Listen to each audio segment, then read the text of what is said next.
Let's talk about vitamin D deficiency. Vitamin D is actually a fat-soluble vitamin. It's a fat-soluble vitamin. It's fat-soluble. And what are its functions? What does it do to our body? Functions. Number one, it helps in the absorption of calcium, magnesium, phosphate, zinc, and iron from the intestinal mucosa. That means you need an activated form of vitamin D to absorb these electrolytes from the intestinal mucosa. Number two, it plays an important role in the immune system. Vitamin D plays an important role in the immune system. Now let's recap our immune system, or let's review our immune system in simple so that it will help our future discussion. Immune system.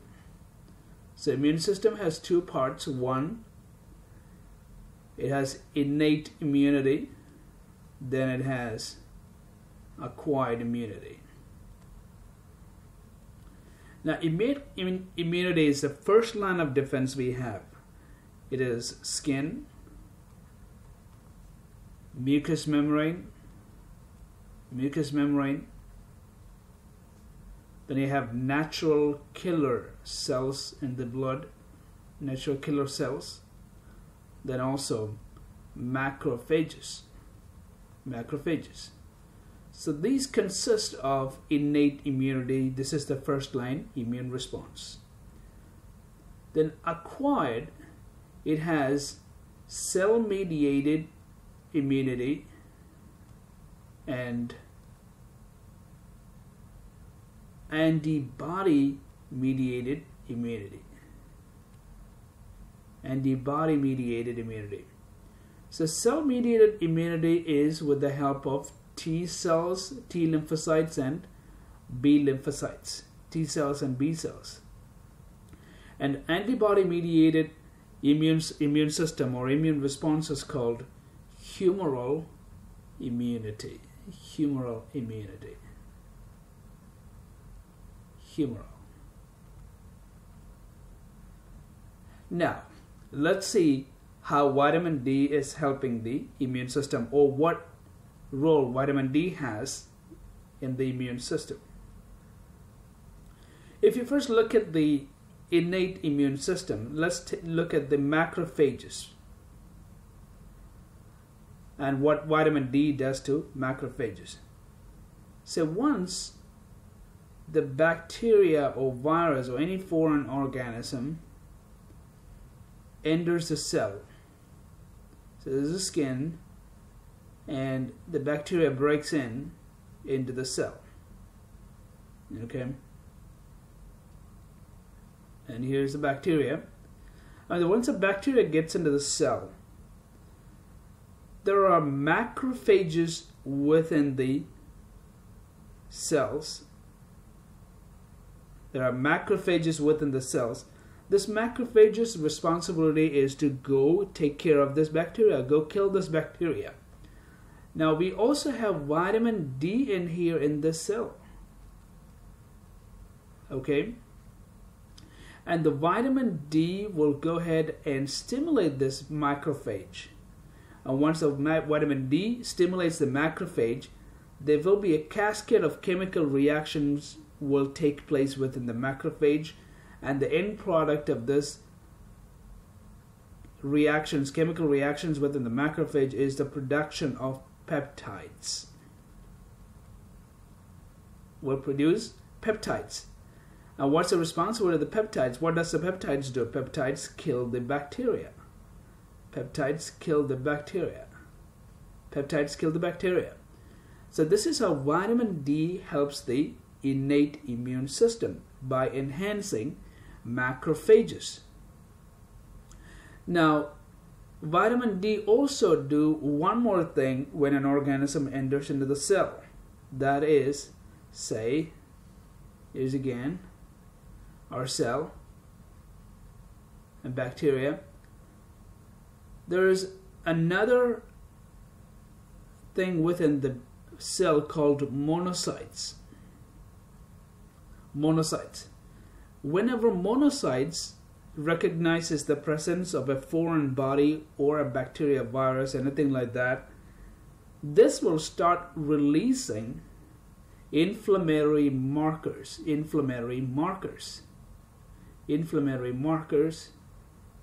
Example, interleukins, tissue necrotic factors.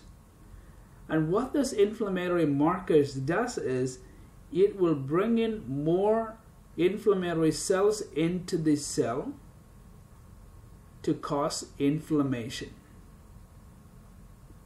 Okay, but vitamin D within this cell blocks, it inhibits monocytes. When vitamin D inhibits monocytes, it cannot release inflammatory markers, so inflammation will not happen. Now, interesting thing here is vitamin D helps to take care of this bacteria without causing inflammation. That is what vitamin D does. What the vitamin D does to our acquired immune system. Vitamin D also inhibits B cells.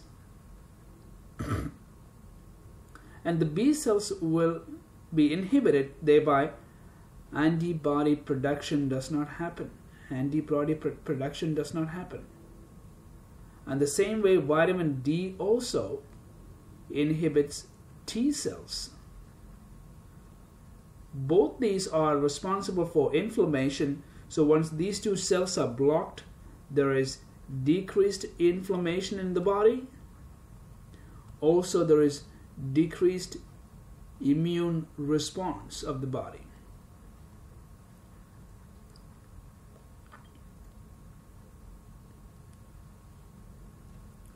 So, now let's recap the functions of vitamin D. 1, it helps in the absorption of calcium, magnesium, phosphorus, same thing, zinc and iron from intestine. That's number 1. Number 2, it also has a very important role to play in the immune system. Our immune system consists of innate immune system and acquired immune system. Innate immune system is by skin, mucous membrane, natural killer cells and macrophages. And acquired immune system has cell-mediated immune system, which is by T cells and B lymphocytes, T lymphocytes and B lymphocytes, and also you have antibody-mediated immune system, which is called humoral immunity. Now, as we mentioned here, once the bacteria enters the cell, macrophages will go to engulf it and try to kill it. But what vitamin D does is it stimulates the macrophages here, the macrophages here, and the macrophages will undergo so many chemical changes, cascade of chemical changes within, and will end up producing peptides, and those peptides will kill the bacteria. So it has a bactericidal effect. And same way, cells also contain monocytes. And these monocytes are responsible for inflammation, but vitamin D inhibits the monocytes, thereby inflammation is prevented. Vitamin D also helps to block B cells and T cells, which in turn decreases the chance of having inflammation or reduces reduces immune response of the body. These are the functions of vitamin D.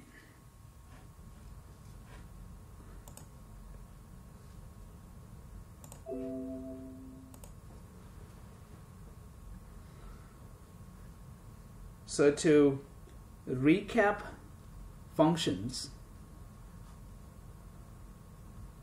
absorbs electrolytes from intestine. We already know what kind of electrolytes we absorb in.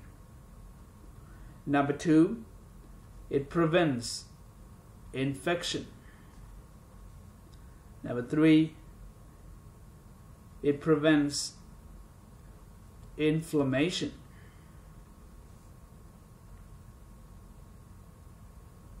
It minimizes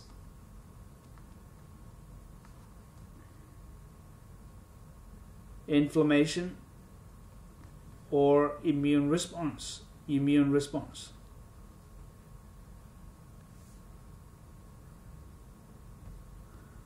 Okay, these are the major functions of vitamin D. Now let's look at the sources of vitamin D. Sources. In order to discuss the sources, we need to understand that there are 2 types of vitamin D available. One is vitamin D3, another one vitamin D2.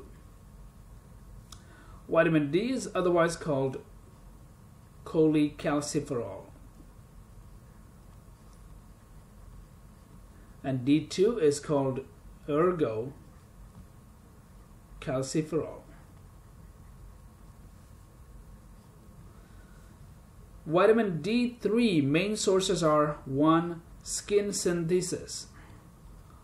Our body synthesizes it. Number 2, dietary sources like tuna, salmon, egg yolk. Number 3,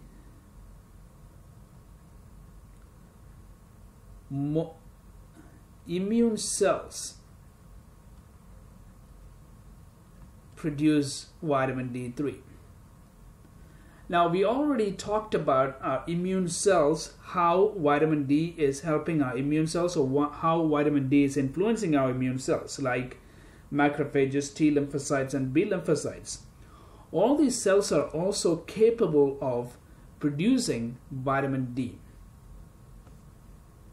Number 4, supplements. So you take vitamin D supplement, gums or tablets or whatever, that can also give vitamin D3. Now if you look at vitamin D2, mainly this is produced by fungus and yeast. Our body does not produce vitamin D2. Our body does not produce vitamin D2, but vitamin D2 can be utilized by our body once it is ingested. Now, this is most of the time we get vitamin D2 with food, especially say dietary sources, milk, vitamin D milk, or orange juice. All these are fortified with vitamin D2. Or you can get it in the form of supplements, tablets or gums, chewable gums. Now, let's look at how the body synthesizes vitamin D, how the skin synthesizes vitamin D.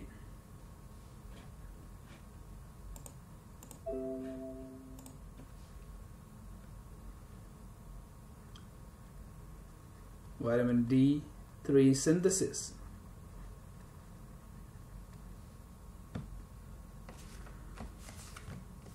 During the cholesterol synthesis, the body produces something called 7-dehydroxycholesterol. Dehydroxycholesterol. Body synthesizes 7-dehydroxycholesterol during cholesterol synthesis, and this will go deposit get deposited in the skin. And whenever there is sun exposure,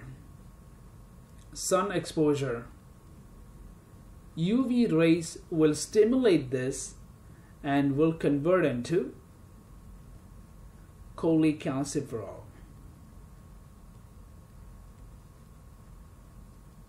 You need what? UV light to convert this into cholecalciferol. And this cholecalciferol will go to, once this is converted to cholecalciferol, this will be released into the blood. This will be released into the blood. And this will take, the cholecalciferol will be taken to liver. And in the liver, this will undergo hydroxylation process and it becomes 25 cholecalciferol. It's otherwise called 25-OHD3. So this will go to the liver. Once the cholecalciferol reaches the blood, this will go to liver and will undergo hydroxylation and becomes 25 cholecalciferol. 25 hydroxy cholecalciferol. Important thing here is this is the circulating vitamin D in our body. This circulates in our body. When we need it, this will undergo further changes and the body can utilize it. But this is the circulating vitamin D in your body. Otherwise, this can get circulated in the blood, or some of it can go to fat cells for storage. Will get stored there. And whatever gets into the blood, what happens is this will go to kidneys. This will go to kidneys. So 25 OHD3 reaches the kidneys, and here it will convert to, or this will again undergo hydroxylation process, and this will become 125 hydroxy cholecalciferol. This will become 125 hydroxy cholecalciferol, and this is represented as 125 OHD3. Now, what happens in the kidneys? This is very important to understand what really happens in kidneys. What helps the hydroxylation process? So when 25 hydroxy cholecalciferol, this guy here, reaches the kidneys, and kidneys just don't transfer this into 125. What kidneys do is it produces an enzyme called alpha-1 hydroxylase enzyme. Alpha-1 hydroxylase enzyme. And this is responsible for converting 25 OHD3 to 125 OHD3. Now, why kidneys are producing this enzyme? It doesn't produce it all the time. Kidney produced this under the influence of elevated PTH, which is parathyroid hormone. When the parathyroid hormone is high, this will be released. When there is decreased calcium in the blood, this will be released. Alpha hydroxylase enzyme will be released by the kidneys. When there is decreased phosphorus,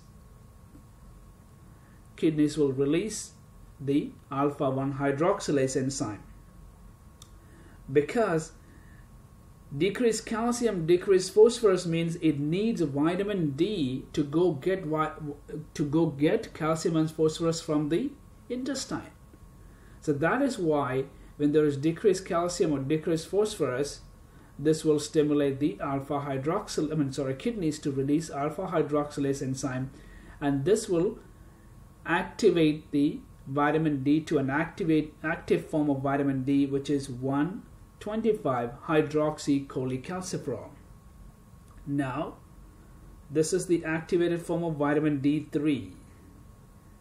Only this can help the body. This is not helping the body.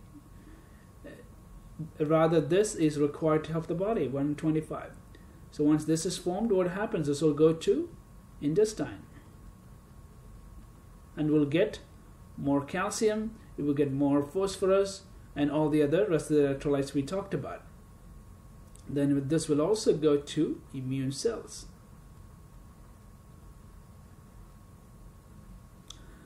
So it's very important to know the function of this. So let's recap on this. When the body produces cholesterol, it also produces something called 7-dehydroxycholesterol.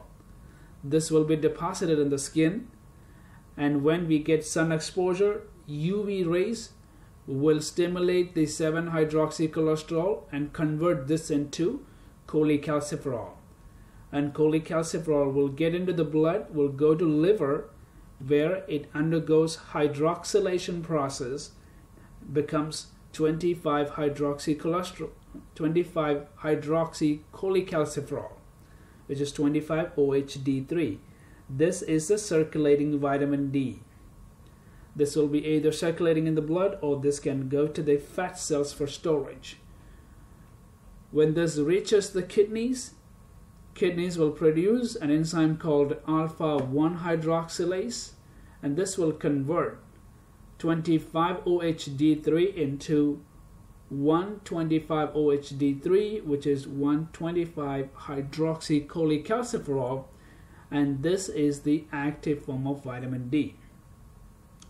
And here again, we need certain things to stimulate the kidneys to produce alpha-1 hydroxylase enzyme. When you have high level of PTH, when you have low level of serum level of calcium, or low phosphorus levels, will stimulate the kidneys to produce alpha-1 hydroxylase enzyme, and thereby it will convert the vitamin D to an active form of vitamin D. So this active form of vitamin D will go to the intestine, get more calcium, more phosphorus, and more electrolytes, and this will also go to the immune cells. This is how our body synthesizes vitamin D and activates vitamin D.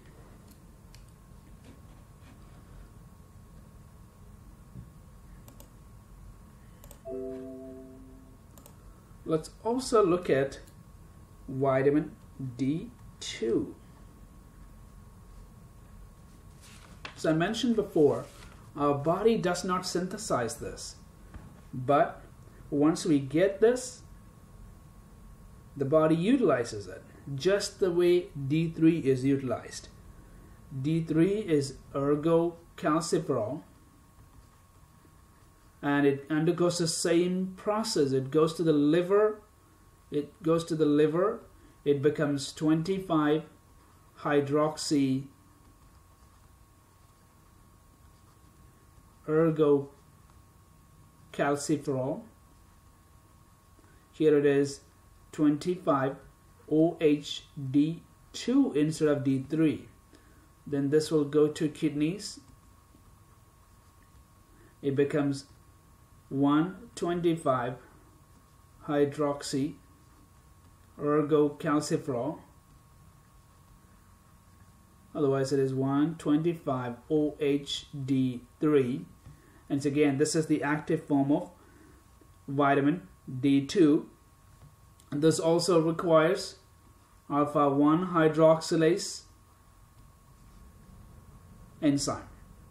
Right? Everything is the same except the base product was different. It was ergocalciferol instead of cholecalciferol.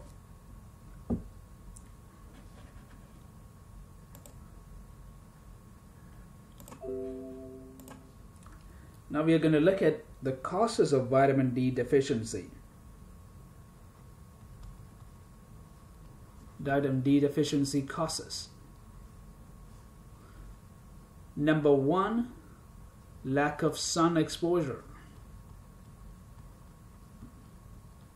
We already talked about why we need sun exposure. UV light is required to begin the process of vitamin D production. Number 2, kidney or liver diseases. We already looked at we need liver and kidneys for the hydroxylation of vitamin D to create active form of vitamin D. When the kidneys and liver are not functioning well, the active form of vitamin D is not forming. Then hypoparathyroidism.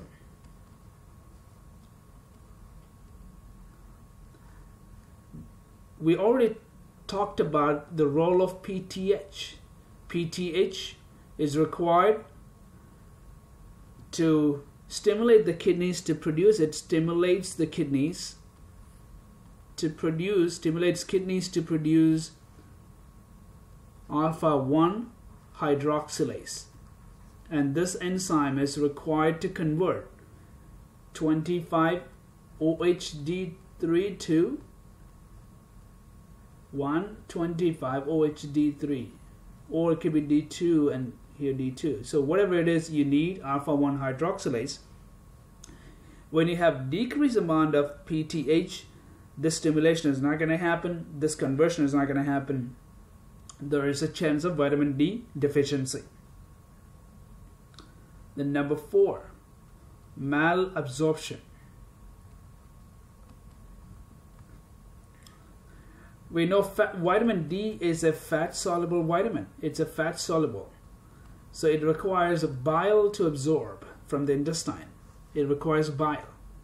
If there's a problem with the bile production, or if there is any other malabsorption, there's any other problems with the absorption, it can lead to vitamin D deficiency.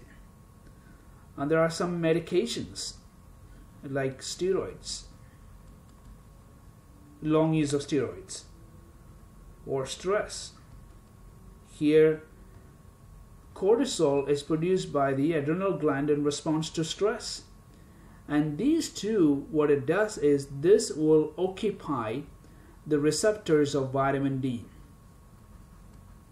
So when this occupies the receptors of vitamin D has no space to go, or there's no way for the vitamin D to enter the cells. So there will be vitamin D deficiency. These are some of the common causes of vitamin D deficiency. Let's look at the impact of vitamin D deficiency. Impact of vitamin D deficiency.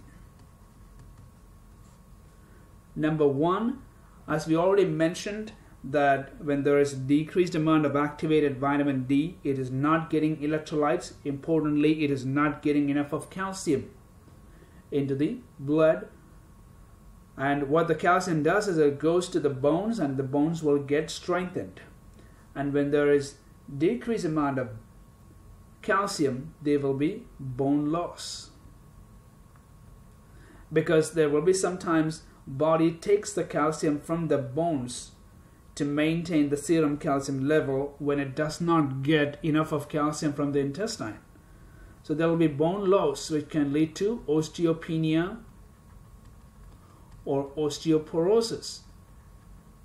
That's the first impact. Number 2, it can cause insulin resistance. It can cause insulin resistance. With the impact of insulin resistance, it is diabetes. Number 3, the chances of cancers are high. Number 4, chances of cardiovascular diseases. Okay. What are the signs and symptoms of vitamin D deficiency? You don't have any specific signs and symptoms of vitamin D deficiency. Rather, this is very general. It's like muscle weakness, aches and pains, generalized aches and pains. no specific vitamin D deficiency signs and symptoms.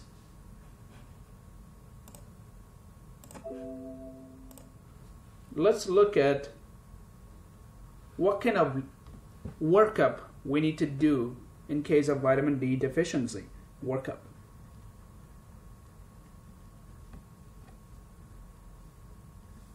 Number one, you're going to look at vitamin D panel.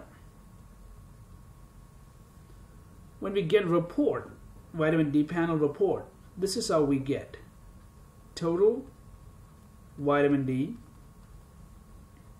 then 25 OHD3 and 25 OHD2. We already talked about the fact that 25 OHD3 or 25 OHD2 are the circulating vitamin D. So this is what we're going to measure. Once it gets activated, otherwise once it becomes 125 OHD3 or D2, this is going to be utilized by the body. So this is going to give us a better picture about the amount of vitamin D present in our body. So to throw some numbers in here, say if you have a vitamin D of 40 and here it is 30 and here it is 10. Also, let's put up the numbers in here. If the vitamin D level is between 3200 nanogram per deciliter, it is optimal. This is normal.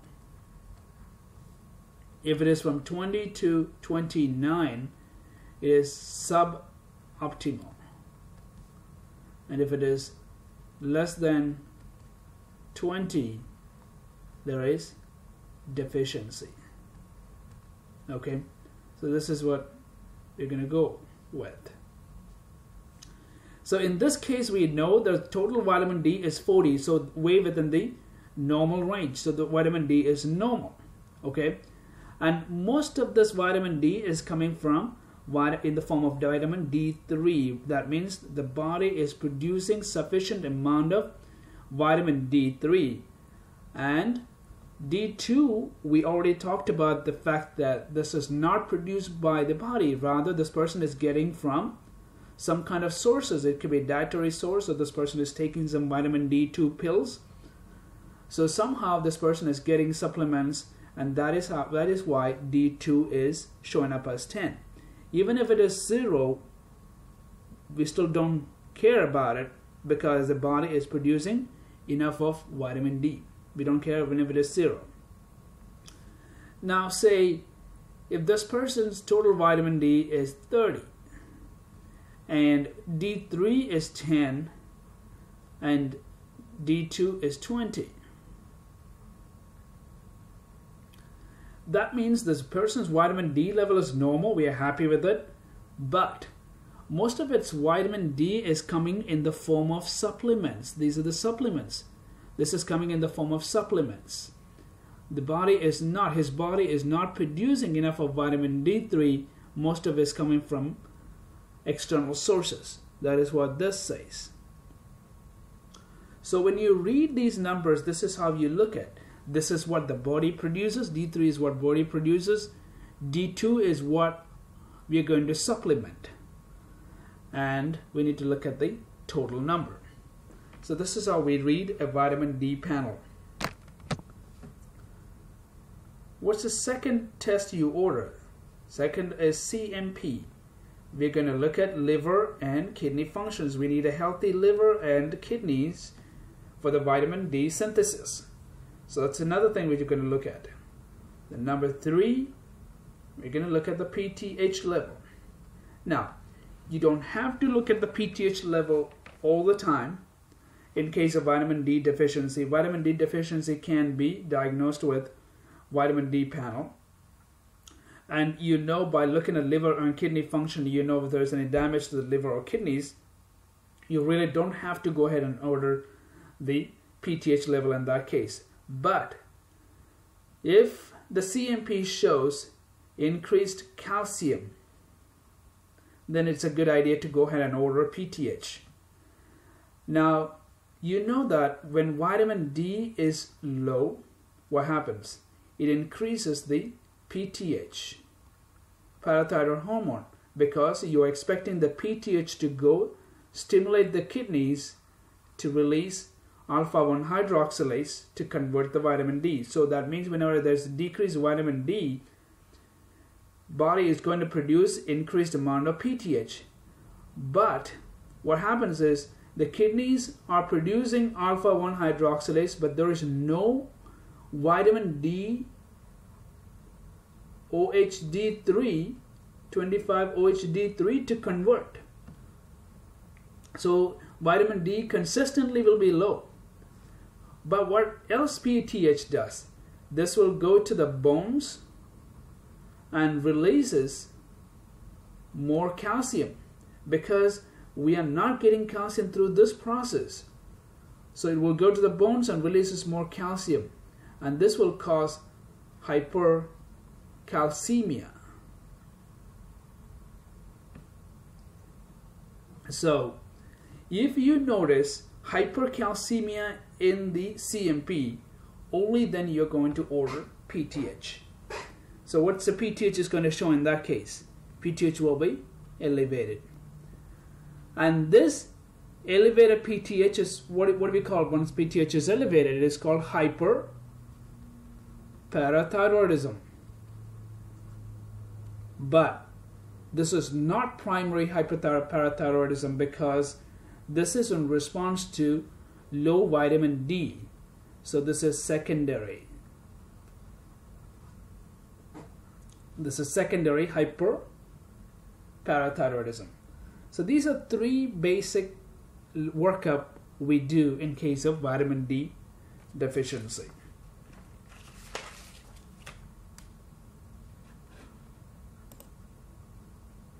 Let's look at the management. Treatment. It's simple. You need to replace vitamin D either in the form of D3 or D2, cholecalciferol or ergocalciferol. Which is better? This is better, because this is what our body produces. It's available in the form of what? In 400 international unit or 2000 international unit. It's given once a day, or it could be 50,000 international unit once a week. It's the same thing for both. Now, if the patient has renal failure, okay, if the patient has renal failure or hypoparathyroidism, how do you replace vitamin D? If the patient has any of these conditions, and if you give D3 or D2, you know that this is not going to get activated in the system. Even if you keep dumping so much of D3 and D2, body is not going to utilize that, because the kidneys are not working. When the kidneys are not working, conversion of 25 hydroxy cholecalciferol to 125 hydroxy cholecalciferol does not take place. So what happens? We need to give 125 hydroxy cholecalciferol. As we mentioned before, this is the active form of vitamin D. This is also called calcitriol. So patients with renal failure or hypoparathyroidism, we need to give the end product of vitamin D. Which end product of vitamin D is the active form of vitamin D. Active form of vitamin D is this 125 hydroxy cholecalciferol, also called calcitriol. So you give calcitriol. Usually starts with 0.25 micrograms, can go up to 0.5 to 1 microgram per day. That's how you manage vitamin D3 deficiency or vitamin D deficiency in patients who has renal failure. That's it for today.